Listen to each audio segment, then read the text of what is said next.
So, Andrew, Yes, I need your help. I'll try. I've been following the things that have been going on for years in Israel and Palestine and all that, and with this recent incident of Israeli soldiers killing all these Palestinian protesters. I've read different news articles about it, and I have a really hard time sifting through all the noise. I know so many people who feel strongly in one way. I know some people feeling strongly in another way, and I know how I feel about what happened, but it's just so hard to get a grasp on the whole situation.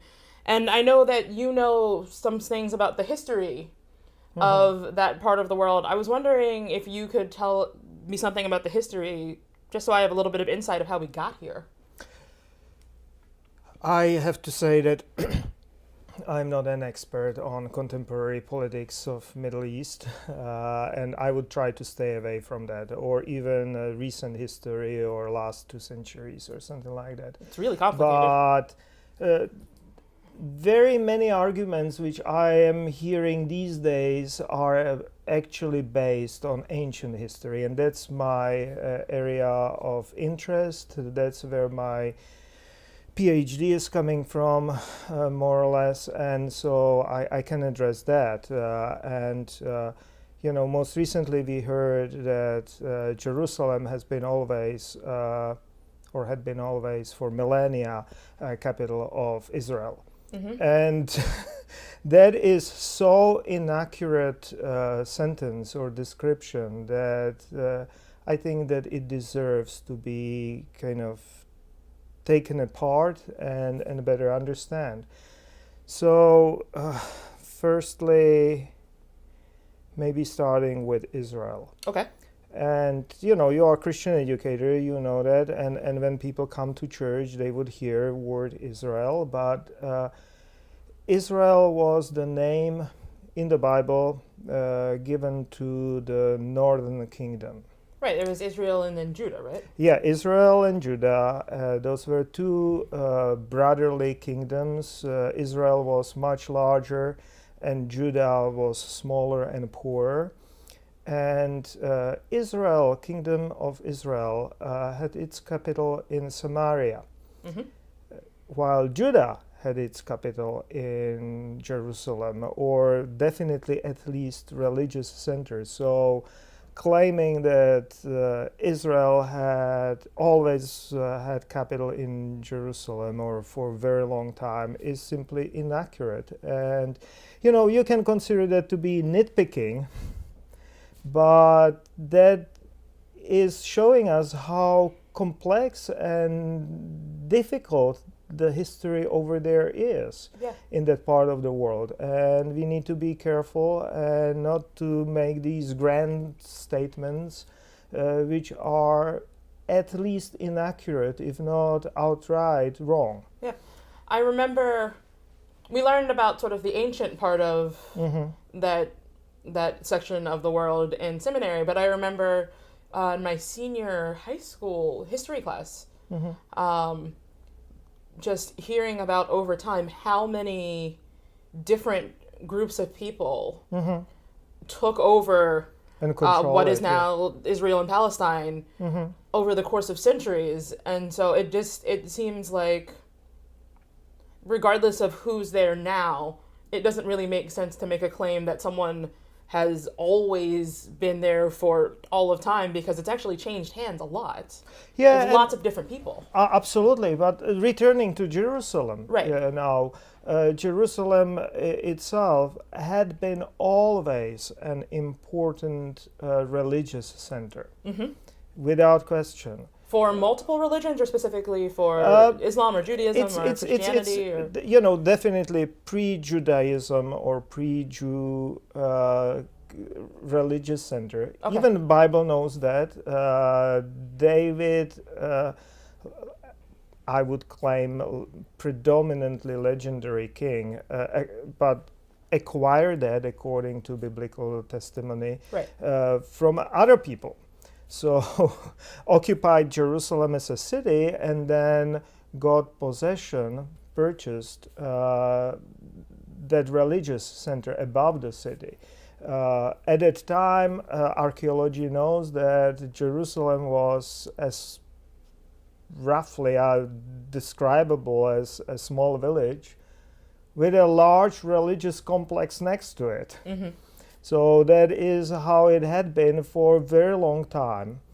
Jerusalem itself was barely ever really what we would normally call capital city. It was a religious center, but it was not an administrative, economic, or whatever. It wasn't a governmental center. type center. No, not really. For a long time, maybe Hasmoneans, who were those following Maccabees revolt, made it into it. But otherwise, that region was really governed from elsewhere, not from Jerusalem. And so that's another thing which is inaccurate or outright wrong. And trying to steal this this aura of religious center, or this importance, religious importance for a nationalistic agenda, is rather scary. Yeah. And that's what we are witnessing. And even though Jerusalem, by international law, is not fully under control of State of Israel, part of it belongs to Palestinians. So you know, like claiming it all for State of Israel as a capital city is unfair, and I would say almost outright wrong. And as you know, in between, other religions came from that area or are considering Jerusalem as an important place for their faith. Right. You know, we are Christians, and for us, it is an important place, and Muslims likewise.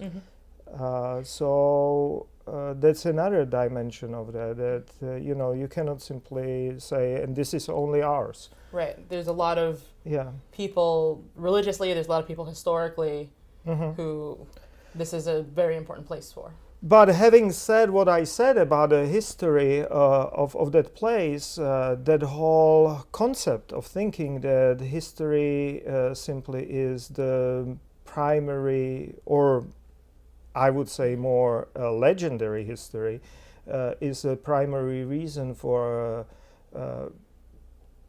the legal possessions of places these days is simply flawed. I would see it as a substantial problem for peace. I'm coming from Europe, and the borders and positions and everything was constantly changing there. And saying simply because I don't know how many thousand years ago this was inhabited by my ancestors, therefore I have right to control it all together, would create such an havoc in definitely in Europe that it would be almost unimaginable. And you can relate to it as you know, those who were born and grew up in America. Think about it from American perspective. This whole land, with this logic,